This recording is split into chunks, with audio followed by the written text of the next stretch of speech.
नमस्कार, यो एभिन्यूज खबरको संकेत हो। तपाई अहिले एभिन्यूज@2 मा हुनुहुन्छ। म प्रभा थापा।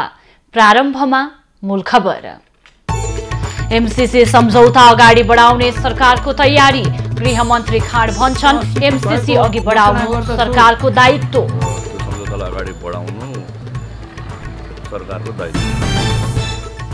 सर्वोच्च अदालतमा प्रदर्शन नगर्न अदालत प्रशासनको चेतावनी। दलहरूले न्यायपालिकाका बारेमा तत्काल निर्णय गर्नुपर्ने बारको माग। कोरोना विरुद्धको खोप अभियान अपेक्षाकृत तीव्र हुन सकेन। 1,24,42,000 मात्रा खोप भण्डारमै।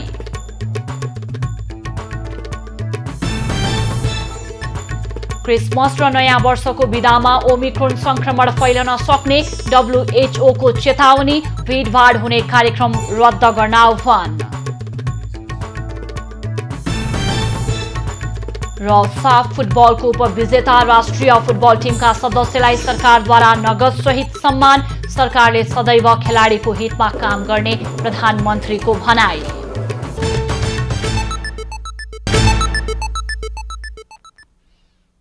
अब खबरको सिलसिला प्रारम्भ गरौं गृहमन्त्रीको भनाई सम्बन्धी प्रसंगबाट। गृहमन्त्री बालकृष्ण खाँडले एमसीसी सम्झौतालाई अगाडि बढाउनु सरकारको दायित्व भएको बताएका छन्। मंगलबार जनकपुरमा सञ्चारकर्मीसँग संक्षिप्त कुराकानी गर्दै उनले एमसीसी सम्झौता पूर्ववर्ती सरकारकै पालामा सुरु भएको भन्दै यो सम्झौतालाई अगाडि बढाउनु सरकारको दायित्व भएको बताएका हुन्। मन्त्री खाँडले एमसीसी को प्रस्ताव देशको विकासका लागि नेपाल सरकारले नै अघि बढाएको पनि बताए। पूर्ववर्ती सरकारहरूको पालोमै अगाडि बढेको हो र यो नेपालको विकासका लागि नेपाल सरकारले नै एमसीसी को प्रस्तावलाई चाहिँ अगाडि बढाएको हो र नेपाल सरकार र एमसीसी परियोजनाको बीचमा धेरै वर्ष अगाडि नै सम्झौता भएको हो र त्यो सम्झौतालाई अगाडि बढाउनु सरकारको दायित्व हो। गृहमन्त्री खाँडले एमसीसी परियोजना रीडमा नभई निशर्त अनुदान भएको स्पष्ट पारेका छन्। सरकारले नेपालको विद्युतीकरण र सडक निर्माणका लागि गरेको प्रस्तावलाई अमेरिकी सरकारले स्वीकार गरी एमसीसी परियोजना आएको उनको दाबी छ। मन्त्री खाँडले एमसीसी संसदबाट पारित गर्ने सम्बन्धमा राजनीतिक दलहरू बीचमा छलफल चलिरहेको उल्लेख गर्दै छलफलबाट निष्कर्ष निस्कने र अगाडि बढ्ने जानकारी समेत दिएका छन्।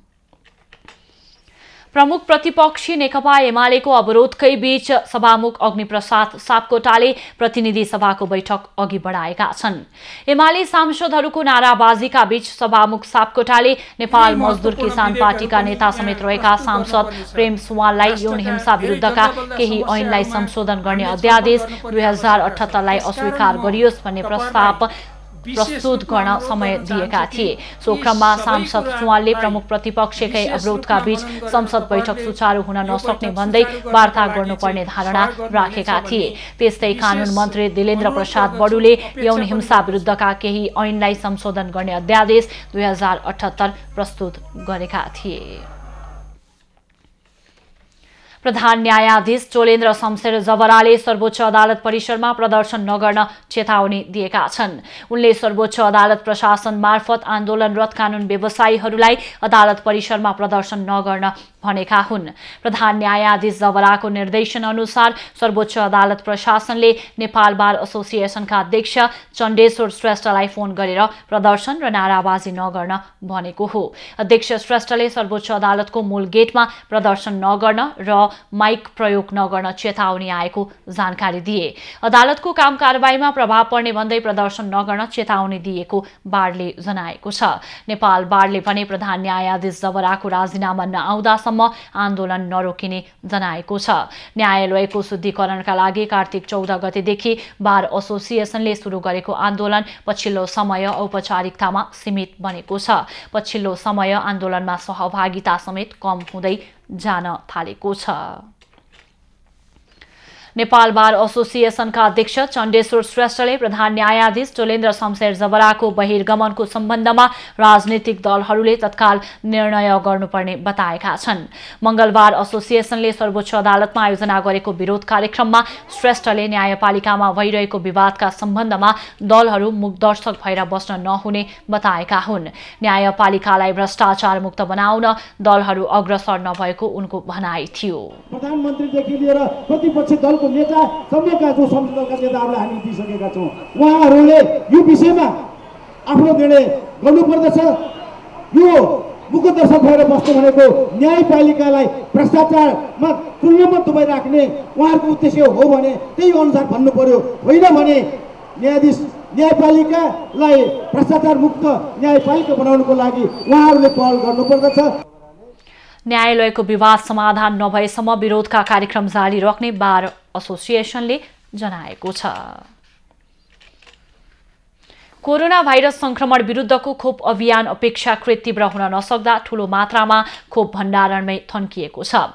सोमबार साँझसम्मको सरकारसँग कोरोना भाइरस विरुद्धको 1,24,42,279 मात्रा खोप भण्डारणमा रहेको तथ्याङ्क छ। अहिले 1 डोजवाला भेरोसेल खोप 7,45,331 र 5 डोजवाला 5,04,030 भण्डारणमा रहेको छ। Johnson and Johnson 21,76,650, AstraZeneca 10,090, Covishield 33,73,790 मात्रा बाँकी छ। त्यसैगरी फाइजर 288, मोडेर्ना 25,07,160 डोज खोप भण्डारणमा छ। त्यस्तै पछिल्लो पटक भारतबाट 18,70,500 डोज कोभिसिल्ड र चीनबाट 12,01,778 डोज भेरोसेल खोप नेपाल आएको छ। केही दिन यता खोप आउने क्रम तीव्र भए पनि खोप लगाउने क्रम अपेक्षाकृतमा बढेको छैन। एकै दिन 3 लाख भन्दा बढी नागरिकलाई खोप लगाउने सरकारले घोषणा गरेको छ। तर पछिल्लो केही दिन यता 1 लाख हाराहारीमा मात्र खोप लगाइएको विवरण स्वास्थ्य मन्त्रालयले सार्वजनिक गरेको छ। नेपाली कांग्रेसको 14औं महाधिवेशन अन्तर्गत नयाँ नेतृत्व चयनका लागि भएको चुनावको मतगणना अन्तिम चरणमा पुगेको छ। पदाधिकारी सहित 134 पदका लागि भएको निर्वाचनमा हालसम्म पदाधिकारी सहित 62 जनाको टुङ्गो लागेको हो। केन्द्रीय कार्यालय सानेपा ललितपुरमा जारी मतगणना अन्तर्गत अब 72 मध्ये केही केन्द्रीय सदस्यको टुङ्गो लाग्न बाँकी रहेको निर्वाचन समितिले जनाएको छ। सोमबार महिला केन्द्रीय सदस्य 9 जनाको नतिजा सार्वजनिक भएको थियो। आज प्रदेश 1 र 3 का केन्द्रीय सदस्यको नतिजा सार्वजनिक हुने समितिले जनाएको छ। गण्डकी, लुम्बिनी, कर्णाली र सुदूरपश्चिम प्रदेशतर्फका केन्द्रीय सदस्यको मतगणना गर्न बाँकी छ। त्यस्तै दलित, मुस्लिम, आदिवासी जनजाति, थारूतर्फका केन्द्रीय सदस्यको पनि मतगणना हुन सकेको छैन। कांग्रेस सभापतिमा शेरबहादुर देउबा, उपसभापतिमा पूर्णबहादुर खड्का र धनराज गुरुङ र महामन्त्रीमा गगन थापा र विश्वप्रकाश शर्मा निर्वाचित भइसकेका छन्। सहमहामन्त्रीमा महालक्ष्मी उपाध्याय, जीवन परियार, भीष्मराज आङदेम्बिय, फर्मुला मन्सुर, किशोर सिंह राठौर, महेन्द्र यादव, उमाकान्त चौधरी र बद्री पाण्डेले बाजी मारेका छन्। नेपाली कांग्रेसको प्रदेश नम्बर 2 को अधिवेशन आजबाट सुरु भएको छ। यसअघि 6 वटा प्रदेशमा अधिवेशन भए पनि सर्लाही जिल्लामा प्रतिनिधि विवाद नटुङ्गिदा अधिवेशन हुन सकेको थिएन। आज उम्मेद्वारको मनोनयन गर्नुपर्ने चुनावी कार्यतालिका छ भने बुधबार मतदान हुनेछ। प्रदेश अधिवेशनमा 1980 मतदाता रहेका छन्। प्रदेश 2 का भौतिक पूर्वाधार मन्त्री समेत रहेका संसदीय दलका नेता राम सरोज यादव र रौतहट कांग्रेसका पूर्व सभापति कृष्ण यादव प्रदेश सभापति पदका आकांक्षी छन्। कृष्णलाई संस्थापन समूहले आधिकारिक उम्मेद्वार बनाएको छ। विमलेन्द्र निधि निकट राम सरोजलाई शेखर कोइराला समूहले समर्थन गरेको छ। अधिवेशनले प्रदेश सभापति, उपसभापति, महामन्त्री, 1 महिला सहित 3 सहमहामन्त्री र सदस्यहरू चयन गर्नेछ। प्रदेश 2 का 8वटै जिल्लामा जिल्ला अधिवेशन पनि हुन बाँकी छ। खबरको सिलसिला अझै जारी छ, हामीसँगै रहनुहोला। अब बाँकी खबर। कैलालीमा अर्जुन दासको न्यायका लागि संघर्ष समिति बनाएर विभिन्न माग राख्दै संघर्षका कार्यक्रम सार्वजनिक गरिएको छ। घाँटी रेटी विभत्स हत्या गरिएका अर्जुन दासका हत्याराहरू अहिलेसम्म पक्राउ नगरेको भन्दै दबाब दिन ललित परियारको संयोजकत्वमा संघर्ष समिति बनाएर 8 बुँदे मागसहित संघर्षका कार्यक्रम सार्वजनिक गरिएको हो। हत्यारालाई आजीवन कारावास हुनुपर्ने मृतकलाई शहीद घोषणा गर्नुपर्ने, मृतकका परिवारलाई उचित क्षतिपूर्ति दिनुपर्ने, पीडितको बालबालिकालाई उचित शिक्षाको व्यवस्था हुनुपर्ने लगायतका माग संघर्ष समितिले राखेको छ।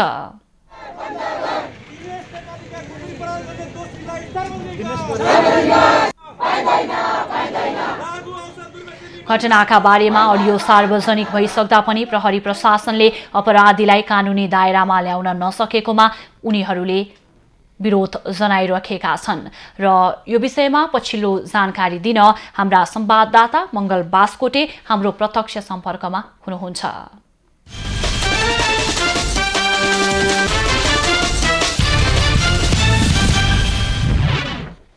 मंगल, अर्जुन दासको न्यायका लागि अहिले संघर्ष समिति नै बनाएर विभिन्न माग राख्दै विरोधका कार्यक्रमहरू सार्वजनिक गरिएको छ र हामीले पृष्ठभूमिमा पनि देखिरहेका छौं, त्यहाँ नाराबाजी पनि लगाइराखेका छन्। हामीलाई विस्तृतमा जानकारी गराउनुस् यो घटनाको बारेमा।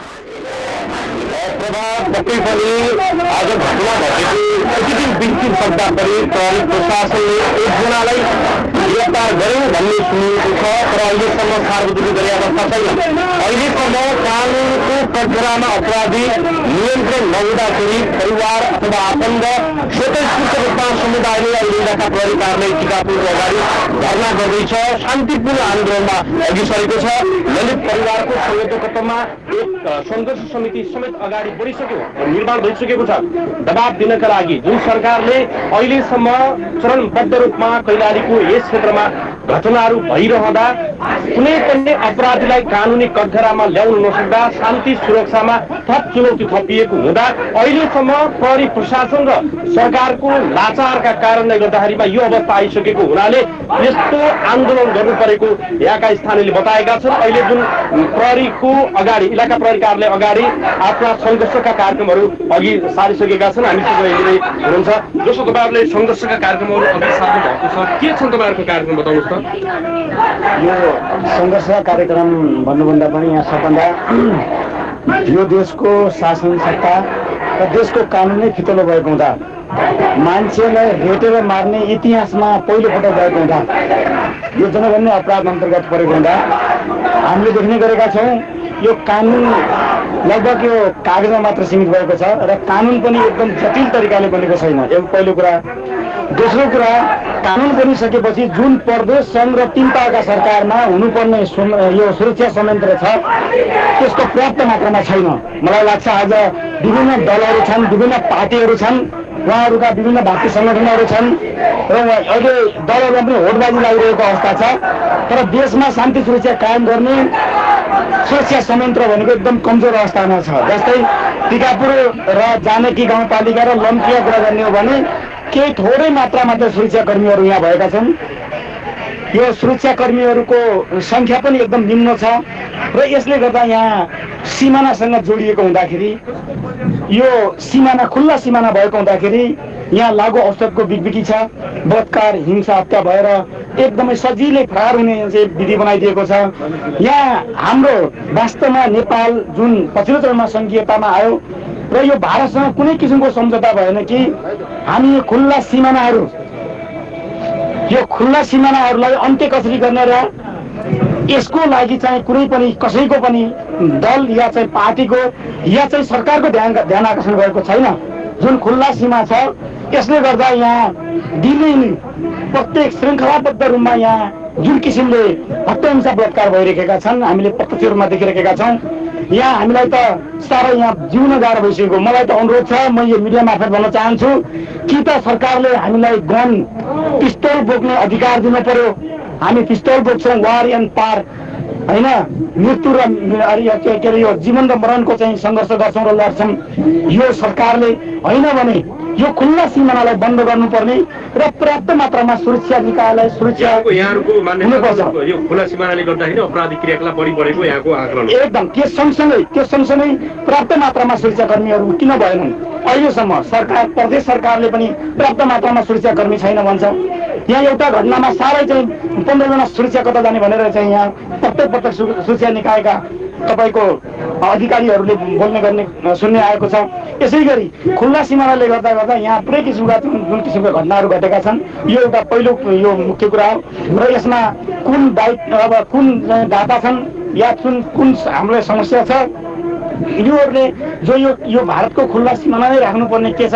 नेपालीहरू मरिजालिन् भने पनि हामीले 3 महिने सङ्घर्ष हेरेका छौँ। 3 महिने लकडाउन अर्थात् त्यो चाहिँ ब्लक गरेको छ होइन। यो किन गर्न सकिँदैन यो विषय भएको हुँदाखेरिमा सबभन्दा त मुख्य कुरा सुरक्षा संयन्त्र। धन्यवाद। यति बेला हामीसँग जुन यो सङ्घर्ष समिति बनेको छ सङ्घर्ष समितिका संयोजक हुनुहुन्छ ललित परियारजी। जस्तो तपाईँहरूको सङ्घर्ष कार्यक्रमहरू यहाँले सार्वजनिक गरिसक्नु भएको छ के कार्यक्रम छन् बताइदिनुहोस् त। हामीले पहिलो चरणको आज प्रशासन इलाका प्रहरी कार्यालय घेर्ने हाम्रो शान्तिपूर्ण धरनाको कार्यक्रम रहेको छ। भोलि पनि यसै गरी हामीले टिकापुर नगरमा हामीले चाहिँ यहाँको चाहिँ टिकापुरवासी जानकीवासी सम्पूर्ण नागरिकहरूलाई यो यहाँ भइरहेको हत्या हिंसाका घटनाका विरुद्धमा शान्तिपूर्ण प्रदर्शनको कार्यक्रम रहेको छ। त्यसै गरी हामीले पर्सिको कार्यक्रम जानकी गाउँपालिकामा धरना अनि बन्दको कार्यक्रम रहेको छ र निपर्सी अथवा 9 गतेको कार्यक्रम हामीले पूर्व पश्चिम राजमार्ग चक्काजामको कार्यक्रम हामीले सङ्घर्ष कार्यक्रम घोषणा गरेका छौँ। धन्यवाद। प्रभा यहाँले सुनिसक्नु भएको छ जस्तो आज एउटा चाहिँ इलाका प्रहरी कार्यालय अगाडि शान्तिपूर्ण धरना कार्यक्रम गरिएको छ भने भोलि पनि फेरि शान्तिपूर्ण तरिकाबाट इलाका प्रहरी कार्यालय टिकापुरको अगाडि अझ धरना र आन्दोलनका कार्यक्रम रहनेछन् भने पर्सि जुन जानकी गाउँपालिका अन्तर्गतका सबै सरकारी कार्यालयहरू बन्द रहने र त्यसपछि पछिल्लो दिन कैलालीको लम्कीचुवा नगरपालिका क्षेत्रमा पर्ने पूर्व पश्चिम राजमार्गलाई दिनभरिका लागि ठप्प गर्ने सङ्घर्षका कार्यक्रम रहेका छन्। यद्यपि अहिलेसम्म कानुनी कठघरामा अपराधी नियन्त्रण नहुनु निकै घटनाका बारेमा अडियो पनि सार्वजनिक भइसकेको भनेर खबरहरूमा उल्लेख भइराखेको छ र यसमा चाहिँ प्रहरी प्रशासनले किन जो अपराधी छन् उनीहरूलाई कानुनी दायरामा ल्याउन सकेन, प्रहरी प्रशासनले यस विषयमा चाहिँ के बताइराखेको छ? एकजनालाई नियन्त्रणमा लियो भन्ने छ तर हामीले लग्यौँ भन्ने छ, नाम सार्वजनिक गरे अवस्था छैन। हाम्रो प्रोटोकल छ, प्रोटोकल भन्दा कुरा बाहिर गयो भने अनुसन्धान फितलो हुन्छ भन्ने खालको हामीलाई अभिव्यक्ति प्रहरीले दिया छ। अहिलेसम्म अपराधी जो थिए यहाँले पनि अडियो छ्यापछ्याप्ती रूपमा बाहिर आएको छ। हामी चाहिँ नेपालगञ्जको रूपडिया भन्सारबाट निस्किसक्यौँ भन्ने खालको अभिव्यक्ति आएको छ। प्रहरीले त्यहाँसम्म पुग्न सकेका छ या छैन तर प्रहरीहरूसम्म सार्वजनिक गर्ने अवस्था छैन। तर एकजनालाई पक्राउ गर्यौँ भनेको छ तर अहिलेसम्म सार्वजनिक गर्ने अवस्था छैन। प्रभा धन्यवाद मङ्गल। र पछिल्लो अध्यावधिका लागि यहाँसँग हामी फेरि जोडिनेछौँ। उहाँ हुनुहुन्थ्यो हाम्रा संवाददाता मङ्गल बास्कोटे। कैलालीमा घाँटी रेटी विवस्व हत्या गरिएका अर्जुन दासका हत्याराहरू अहिलेसम्म पक्राउ नगरेको भन्दै त्यहाँ सङ्घर्ष समिति बनाएर विभिन्न माग राख्दै सङ्घर्षका कार्यक्रम सार्वजनिक गरिएको छ र अहिले कैलालीमा प्रदर्शन गरिएको छ। यद्यपि घटनाका बारेमा अडियो सार्वजनिक भइसक्दा पनि प्रहरी प्रशासनले अपराधीलाई कानुनी दायरामा ल्याउन नसकेको भनेर त्यहाँका स्थानीयहरूले आरोप लगाइराखेका छन्। अब बाँकी खबरतर्फ लागौँ। अर्घाखाँचीको सुन्तला पकेट क्षेत्र भनेर चिनिने पाडिनीका किसानलाई अहिले भ्याइ नभ्याइ छ। सुन्तला बेच्ने मुख्य सिजन सुरु भएकाले पाडिनीका स्थानीय सुन्तला बजार पुर्याउन व्यस्त छन्। अर्घाखाँचीको पाडिनी एक पणेना सिम्लेका किसानलाई अहिले सुन्तला टिपेर बजारमा पुर्याउन भ्याइ नभ्याइ छ। यहाँका किसानले न्यूनतम 50,000देखि 15 लाखसम्मको सुन्तला बिक्री गर्दै आएका छन्। परम्परागत खेतीभन्दा सुन्तलाले राम्रो आम्दानी दिएको किसानको भनाइ छ। एक बाली मकै मात्र हुने गरेको बारीमा किसानले 9 लाखसम्मको सुन्तला बिक्री गरेका छन्। 100 बिरुवा सुन्तला ल्याएर यहाँ स्टार्टिङ गरिदिएर यहाँ सुरुवात गरेपछि अहिले सुन्तला मय भएछ हाम्रो गाउँ। अब व्यक्ति भन्नाले कोही 15-20 लाखसम्म बेच्ने व्यक्ति हुनुहुन्छ होला। यो गाउँमा अब मोटामोटी हिसाब गर्दाखेरि 2.5-3 करोडको सुन्तला निर्यात हुन्छ। परम्परागत खेतीबाट 30-40 हजार आम्दानी नहुने जमिनमा सुन्तला रोप्दा 4 लाखसम्म आम्दानी हुने गरेको किसानहरूको भनाइ छ। परम्परागत खेती गर्दाखेरि तपाईँको 40,000-30,000को उब्जा हुन्न भने यसैबाट 3-4 लाखको उब्जा गराउन सकिन्छ। मेरो पनि बगैँचा यो बढ्दो क्रममा छ। पोहोर मैले 25 कुइन्टल सुन्तला फलाएँ। अहिले तपाईँको 75 कुइन्टल छ। आइसाल 100 कुइन्टल फलाउने लक्ष्यमा छु म। सबैजनाले आफ्नो ठाउँबाट चाहिँ यसरी आफू बसेको ठाउँमा जहाँ जे हुन्छ त्यो तरिकाले गर्दै जाने हो भने हामीले मुलुकलाई चाहिँ धेरै माथि धेरै डेभलप गराउन सकिन्छ भन्ने एउटा नमुना कृषकको रूपमा मैले चाहिँ हाम्रो चाहिँ गाउँमै बसेर त्यसरी चाहिँ गरिराखेका छौँ। विदेश जान खोज्नेहरू समेत सुन्तला खेती गर्न गाउँमै रोकिएका छन्। केही स्थानीय अन्य पेसा व्यवसाय छाडेर सुन्तला खेतीमै भविष्य खोजिरहेका छन्। विशेष गरी यो वैदेशिक रोजगार खोजेर डुल्ने भौतारिने युवाहरूलाई पनि केही सन्देश छोड्न चाहन्छु। किनभने जहाँ जे चिजको सम्भावना छ त्यो चिज जहाँ जे चिज राम्रोसँग हुन्छ त्यसलाई चाहिँ व्यवसायिक तरिकाले कृषिमा लगेर युवाहरू लागि परेर गर्ने हो भने पैसा आफ्नै देशमा छ। मेरो पनि अहिले यो 7 वर्षको इतिहासमा 7 वर्षमा म पनि अहिले लगभग लाखौँ भनौँ न 15-20 लाख रुपियाँ कमाउने भइसकेको छु र अझै ठुलो भोल्युममा कमाउने आशामा छु। सुन्तला उत्पादनलाई लक्षित गरी प्रदेश सरकार र कृषि समूहको लगानीमा चिस्यान केन्द्र निर्माण भएपछि किसानलाई थप राहत मिलेको छ। चिस्यान केन्द्रका कारण बोट छिटो खाली हुने र भाउ नपाउने समस्या पनि समाधान भएको छ। बोटहरू पनि छिटो खाली हुने र भण्डारण गरिसकेपछि यसको मूल्य पनि पछि बढी हुने। अहिले बजारमा सस्तो भएको अवस्थामा हामीले पेल्न पर्ने अवस्था पनि भएन र किसानलाई 2 पैसा आय आर्जन पनि केही वृद्धि हुने किसिमको लक्ष्य अनुसार हामीले यो शीत भण्डार निर्माण गर्यौं। करिब 3 करोड लगानीमा चिस्यान केन्द्र निर्माण भएको हो। 300 मेट्रिक टन क्षमताको केन्द्रमा अहिले 100 मेट्रिक टन सुन्तला भण्डारण भइसकेको छ। अर्घाखाँचीको पाणिनी, छत्रदेव र मालारानीको करिब 1200 हेक्टरमा सुन्तला खेती हुँदै आएको छ। प्रेमनारायण आचार्य, अर्घाखाँची। कालीगण्डकी कोरिडोर अन्तर्गत बेनी जोमसोम कोरला सडक योजनामा पक्की पुल धमाधम निर्माण भइरहेका छन्। कोरिडोर अन्तर्गत बेनीदेखि मुस्ताङको कोरला नाकासम्मको सडकमा 2 दर्जन पुल निर्माणको योजना रहेको छ। विशेष खबरको साथमा कालीगण्डकी करिडोर बेनी जोमसोङ कोरला सडक योजना अन्तर्गत 18 पुल निर्माणाधीन छन् भने अन्य सडक पुल विभागले निर्माण गरेको छ। म्याग्दी सडकको रघुगङ्गा नदीमा 40 मिटरको जलेश्वर राहुघाट पुल 6 करोड 87 लाखको लागतमा शर्मा गजुरमुखी कम्पनीले पुल निर्माण गरेको हो। अन्नपूर्ण गाउँपालिकाको घट्टी खोलामा 5 करोड 87 लाखमा 40 मिटरको पुल निर्माण भएको छ। बेनीदेखि जोमसोम कोरलासम्म लगभग 18वटा पुलहरू छन्। पुलहरूको प्रगति लगभग सबैको 50%को 50-60% हाराहारीमा छ। अब लगभग यो साल हामी लगभग 8वटा जति पुल कम्प्लिट गर्छौँ। मुस्ताङ खण्डको लेती खोलामा गजुरमुखीले 40 करोड 20 लाखमा पुल निर्माण गरेको छ। पाण्डा खोलामा 50 मिटरको पुल 4 करोड 37 लाखमा तयार भएको हो। कागबेनीमा 25 मिटरको पुल 2 करोड 88 लाखमा लगुवा रफिना जेफी कम्पनीले गरिरहेको छ। म्याग्दीको रूपसी झरना स्थित निर्माणाधीन अवस्थामा रहेको 35 मिटरको पुल र साङ्गा स्थित खहरे खोलामा निर्माणाधीन पुल बाढीले बगाएपछि पुल बन्ने वा नबन्ने यकिन हुन बाँकी छ। कैकु खोला, खोटाङ खोला, लाजुङ खोलामा पनि पुल निर्माणको क्रममा रहेका छन्। मार्फा खोलामा 120 मिटर लामो पुल निर्माणमा ढिलाइ भएको छ। दिमदुम एन्ड ठोक्कर इमोटल कन्स्ट्रक्सनले जिम्मा लिएको पुलको काम अहिलेसम्म 50% मात्र पुरा भएको छ। हाम्रो 7 अर्ब 27 करोडको लगभग ठेका रकममा 4 अर्ब प्लस चाहिँ हाम्रो खर्च भइसकेको छ। त्यो हेर्नु पर्दाखेरि 65%को हाराहारीमा हाम्रो प्रगति देखिएको छ। त्यस्तै उपल्लो मुस्ताङको समर खोला र झो खोलामा पुल बनाउन प्रस्ताव गरिएको छ। घमी खोला र चाराङ खोलामा पुल निर्माणको क्रममा रहेका छन्। मुस्ताङका प्रतिनिधि सभाका सदस्य प्रेम तुलाचनको सञ्चालनमा रहेको मुक्तिनाथ अमित जेभीको नामबाट निर्माणको ठेक्का लिएको लोमाङथाङ खोला, किमलिङ, नेसुङ र भमम खोला गरी 4वटा पुल निर्माणमा 40% मात्रै प्रगति देखिएको छ। धीरन खत्री, म्याग्दी।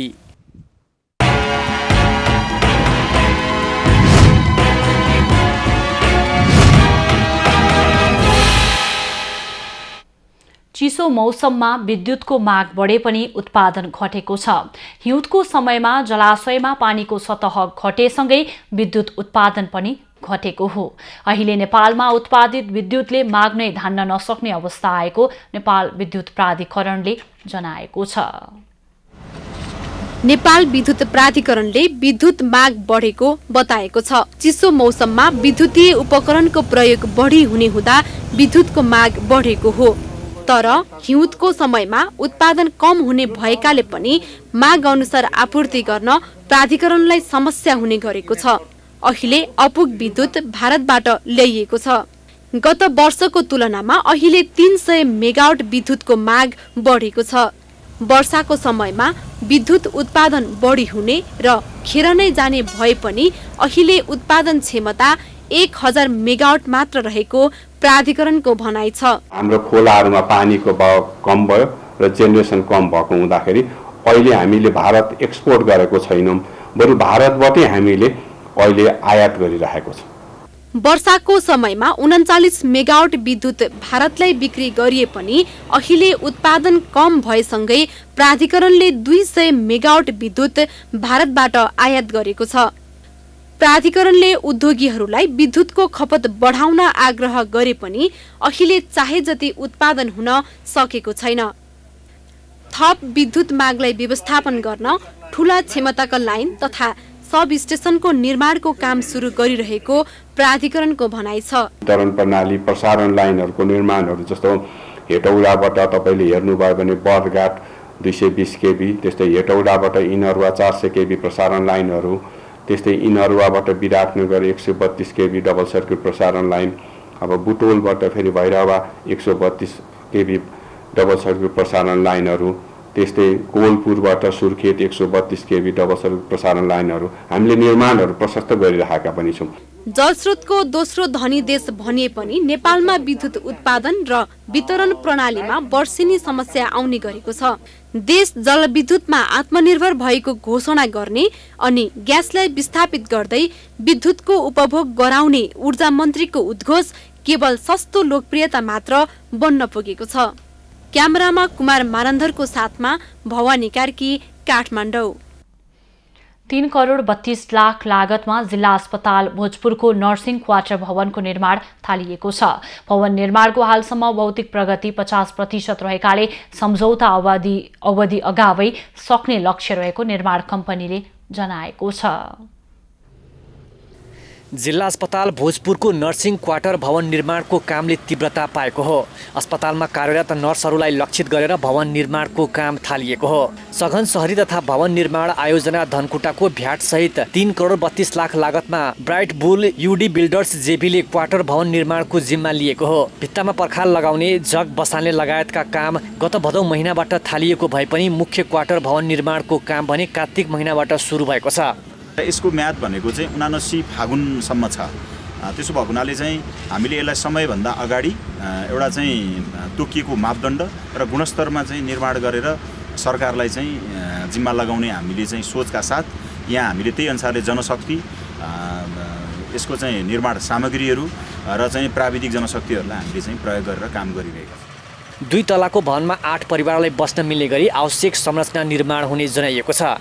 भवनको कामलाई गुणस्तरीय बनाउनका लागि तोकिएको मापदण्ड अनुसारको सामग्री मात्र प्रयोग गरिएको सघन शहरी तथा भवन निर्माण आयोजना कार्यालय धनकुटाले जनाएको छ।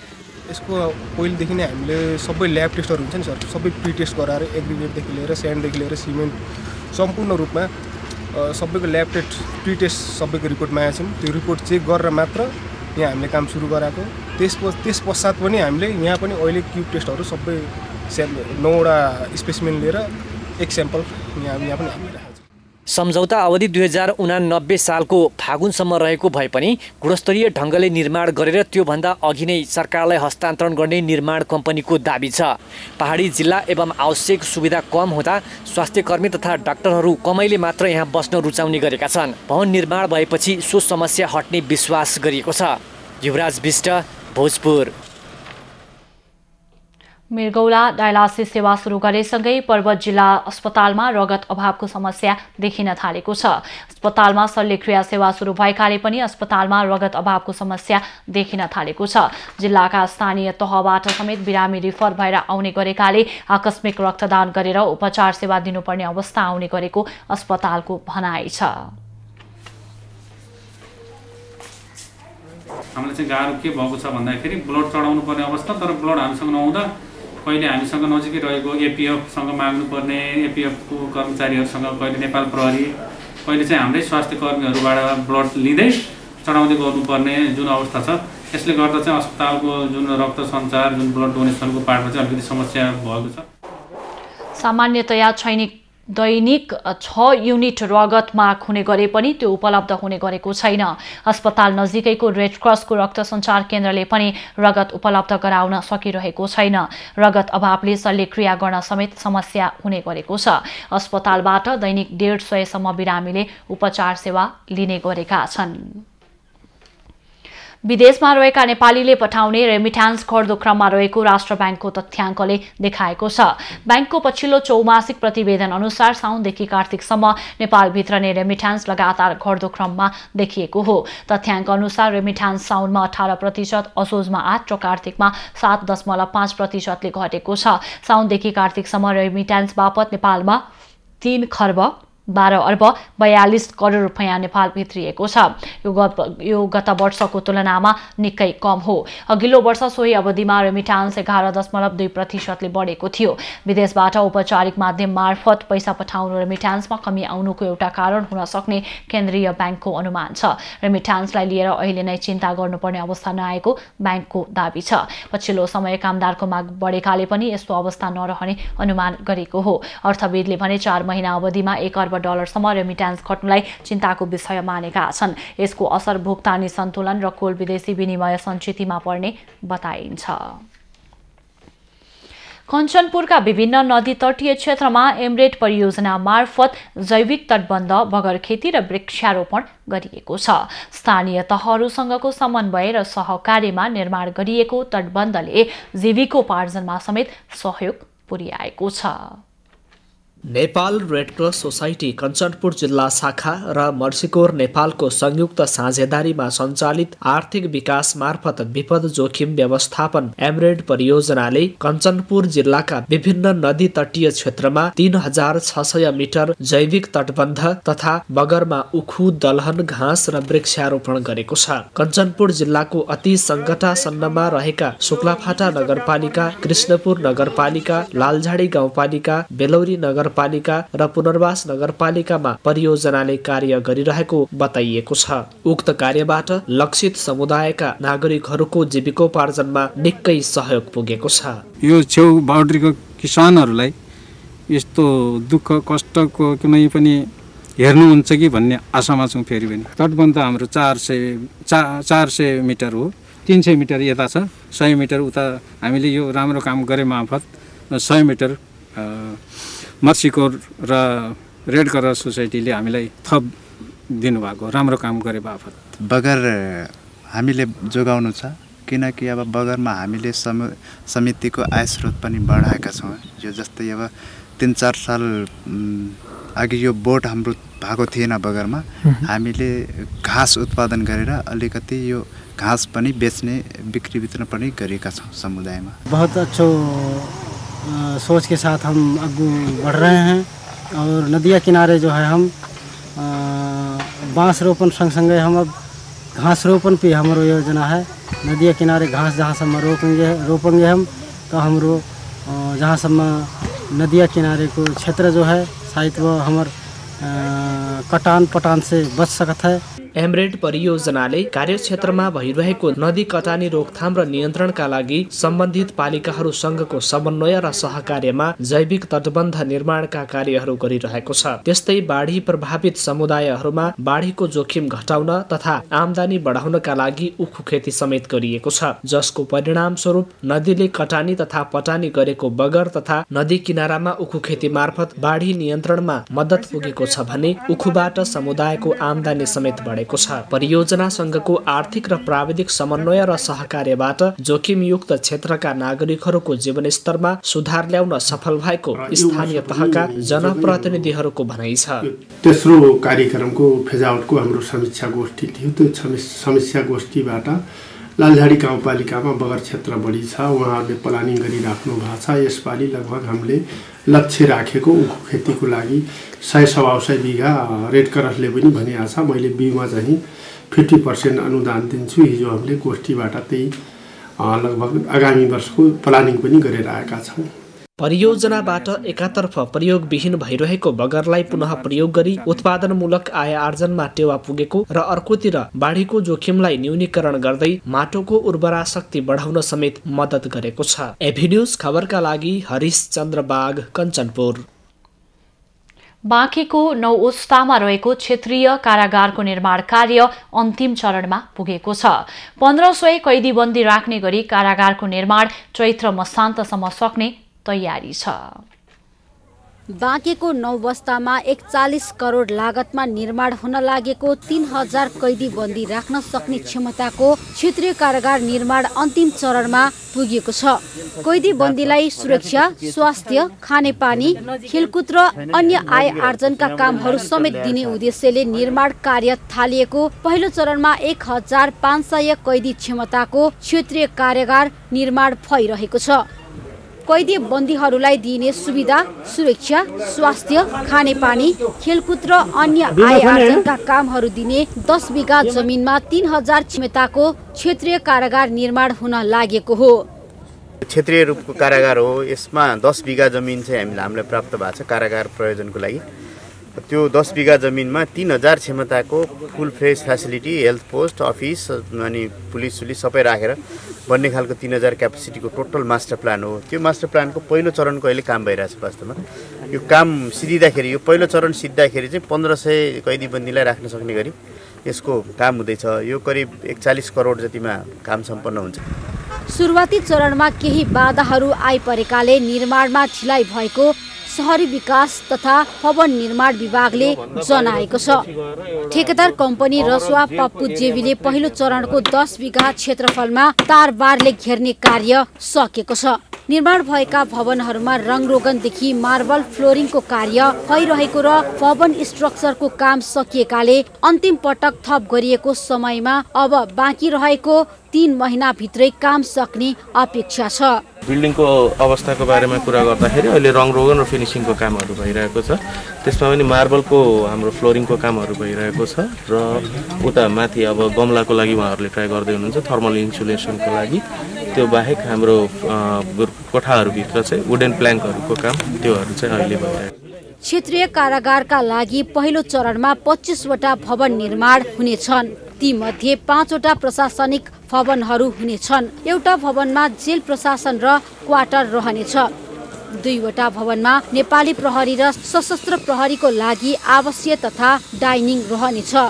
कारागारका प्रत्येक युनिटलाई घेर्ने गरी 800 मिटरको सुरक्षा पर्खाल तयार हुनुका साथै 10 वटा इन्ट्री पोस्ट निर्माण भइसकेको छ। खबरको सिलसिला अझै जारी छ, हामी सँगै रहनुहोला।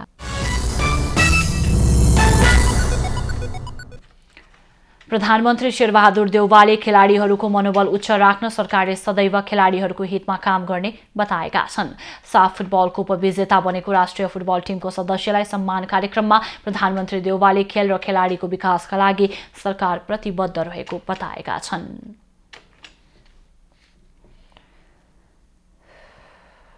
खेलाडीहरूले निस्वार्थ राष्ट्रको सम्मानका लागि कुशलतापूर्वक गरेको प्रयासबाट हामी आज यो खुसी संसार गर्न पाएका छौँ। यसका लागि म सम्बन्धित शिक्षित खेलाडी पदाधिकारीका पूर्वले पूर्णतालाई हार्दिक बधाई ज्ञापन गर्न चाहन्छु। कार्यक्रममा युवा तथा खेलकुद मन्त्री महेश्वर गहतराजले नेपालमा अन्तर्राष्ट्रिय खेल खेलाउन सक्ने मैदान आवश्यक रहेकाले आगामी बजेटमा सरकारले ध्यान दिने बताए। नेपालमा एउटा अन्तर्राष्ट्रिय स्ट्यान्डर्डको अन्तर्राष्ट्रिय प्रतियोगिताहरू सम्पन्न गर्न सक्ने खेलकुद स्टेडियमको आवश्यकता छ। यो मानवीय प्रान्तिको नजरमा पनि छ। मलाई लाग्छ यसलाई आगामी बजेटमा यसलाई राम्रोसँग सम्बोधन गर्ने कुरामा हाम्रो सरकारको ध्यान जानै पर्छ। सरकारले साफ फुटबलको उपविजेता राष्ट्रिय फुटबल टिमका सदस्यलाई नगदसहित सम्मान गरेको छ। सरकारले खेलाडीलाई 5 लाख, प्रशिक्षकलाई जनही 3 लाख र अफिसियललाई प्रमाणपत्रसहित सम्मान गरेको हो। नेपाल साफ च्याम्पियनसिप फुटबलमा पहिलो पटक फाइनल प्रवेश गरेको थियो। उपाधि भिडन्तमा नेपाली टिम भारतसँग पराजित बनेको थियो। एसीसी अन्डर 19 पुरुष एसिया कपमा सहभागी हुन नेपाली राष्ट्रिय क्रिकेट टोली UAE प्रस्थान गरेको छ। डिसेम्बर 23 देखि 32 तारिकसम्म हुने प्रतियोगितामा सहभागिता जनाउन नेपाली टोली गैराती त्यसतर्फ प्रस्थान गरेको हो। 20 सदस्यीय नेपाली टोलीमा 15 खेलाडी र 5 अफिसियल रहेका छन्। पछिल्लो समय नेपालले अन्डर 19 एसिया कपमा सम्झना लायक प्रदर्शन गर्न सकेको छैन। प्रतियोगितामा नेपाल सहित भारत, पाकिस्तान, श्रीलङ्का, बङ्गलादेश, UAE, अफगानिस्तान र कुवेत समावेश छन्। यी सबै टिमलाई 2 समूहमा विभाजन गरिएको छ। समूह A मा भारत, पाकिस्तान, अफगानिस्तान र UAE छन् भने समूह B मा बाँकी देशहरू रहेका छन्। यो पटक नेपाल तुलनात्मक रूपले सजिलो समूहमा परेको छ। नेपाल समावेश समूह B मा बङ्गलादेश, श्रीलङ्का र कुवेत रहेका छन्। नेपालले पहिलो दिन बङ्गलादेशसँग खेल्नेछ, त्यस्तै डिसेम्बर 25 मा UAE र 28 मा कुवेतसँग खेल्नेछ। समूह B का सबै खेल शारजाहमा हुनेछ। डिसेम्बर 23 देखि 31 सम्म हुने अन्डर 19 एसिया कपको समूह A मा रहेका भारत, पाकिस्तान, अफगानिस्तान र UAE ले सबै खेल दुबईमा खेल्नेछ। डिसेम्बर 30 मा दुबई र शारजाहमा सेमिफाइनल तथा 31 मा दुबईमा फाइनल खेल हुने तालिका छ।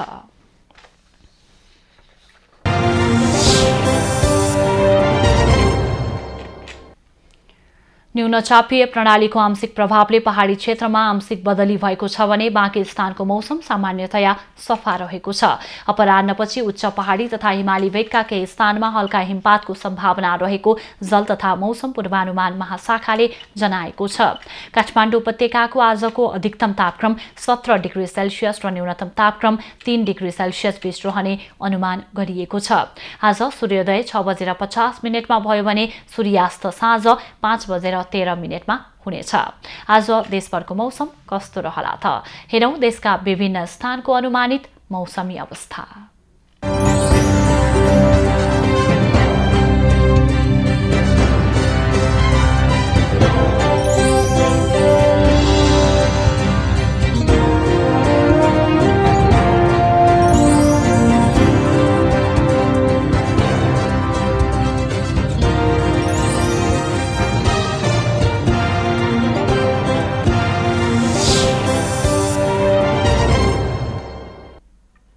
अहिलेलाई खबरको क्रम यति नै।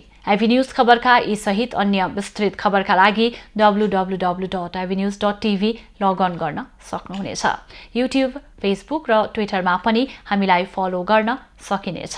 खबर भित्रको खबरका लागि हेर्दै रहनुहोला एभी न्यूज खबर। नमस्कार।